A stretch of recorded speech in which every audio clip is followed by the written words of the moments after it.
Greetings all, it's the Devious Monkey here. Okay, I'm sitting in my truck. Here's the view. I have this camera all set up now. This is the Lumix S5ii X, but now I have the Panasonic grip attached to it, so I get double the battery life. Haha. It's in a small rig cage because they started producing cages for cameras with grips.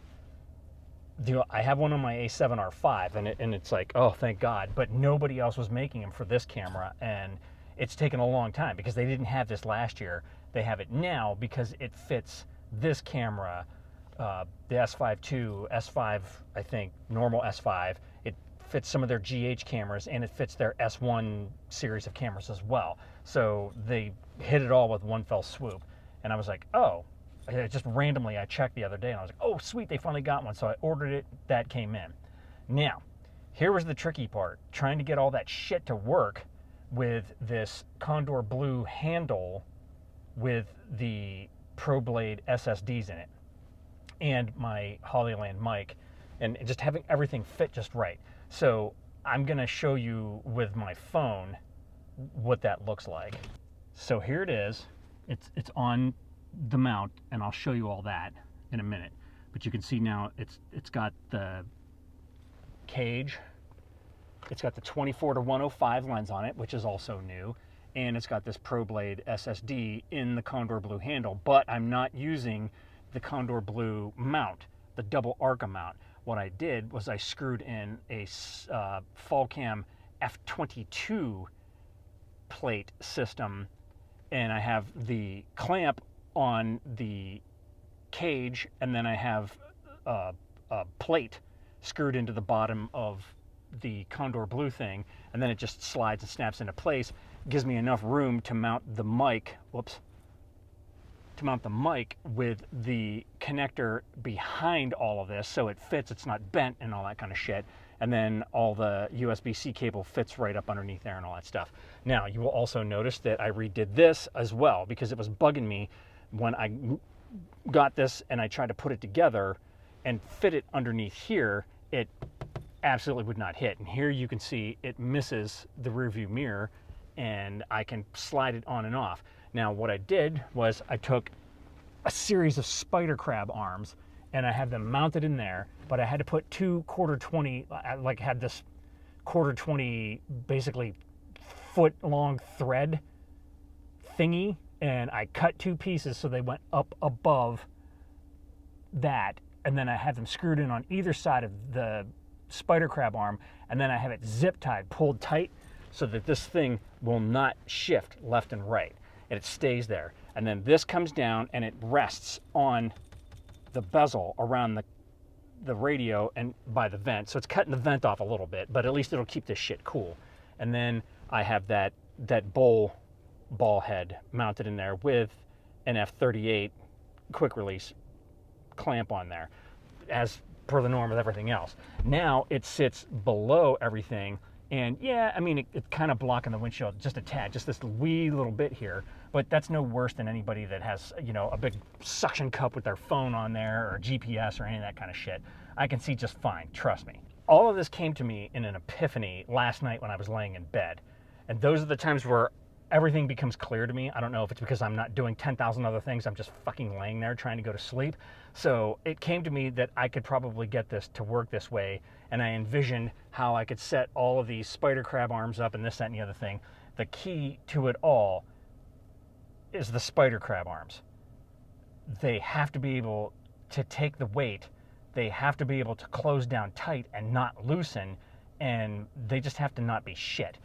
Sorry, small rig, but your magic arms are shit. They come loose all the time. They're just not that sturdy. They're very wobbly. These spider crab arms are worth every freaking penny. They are so amazing. They are so solid. As soon as you get them and you touch them, you already know the kind of quality you're going to be getting.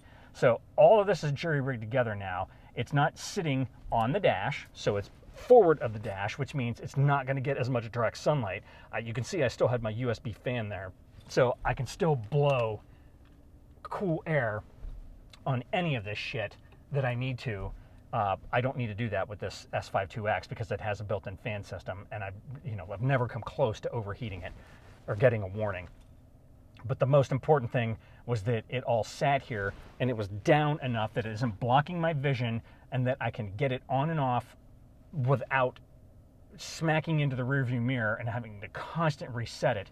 Because if somebody gets into your vehicle, like when you take it in for service and they fuck with your seat settings or your mirror settings, it is an absolute bitch to get it back to where you want it to be. It's never going to be any worse than this, because this is the biggest camera that I'm going to be doing this kind of filming with, and that's this S5ii X, now on a grip with a 24-105 lens. Today's project is done. Now we're going to drive and see if the shitty roads in Virginia Beach are going to make this awful. This thing wobbles a lot. It wobbles a lot because it's heavy. There's still magic arms, and it's still like extending out and all that kind of stuff. I have it as I might have to put something under there to stabilize that. I'll have to build something so it's like right underneath the arm where it comes out to the very edge of the dashboard. That'll help a little bit, but this is heavy. Am I going to be filming with this S5ii X like this all the time? Absolutely not. It's just too big to be carrying around comfortably and all that kind of stuff. But I do love it, and I am having fun with it, so I'll be using it as much as possible. But when it gets right down to it, in the truck, and before I came up with this little contraption now, I was thinking to myself, you know what? I think I just need to get over putting a gigantic full-size camera setup in the truck to film. Because this is getting to be a real pain in the ass coming up with these things and changing this dashboard mount all the time. It's like, it's so like, oh my God. And I thought, you know what? All I need to do is just put that thing back there and stick one of my action cameras on there like I originally had. Because you can't knock them. They look great. I don't have to worry about, am I going to be in the frame and all that kind of shit. I can spin it easy. There's not going to be any issues. But then it wouldn't be the monkey. Because the monkey does dumb shit all the time, and that's just my thing.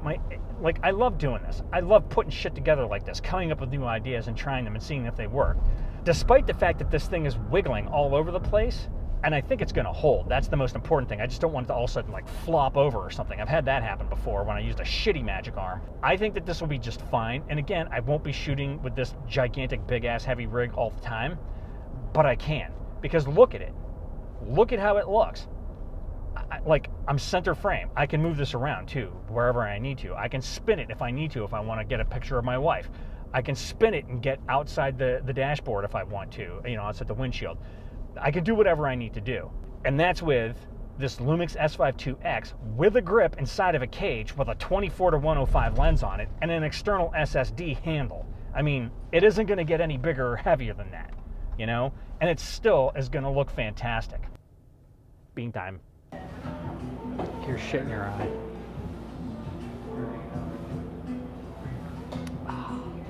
So that's it. That's all you get for today. If you have any comments, questions, or suggestions, leave them down below. As always, thanks for joining me. Be sure to like and subscribe. And remember, kids, forward and up.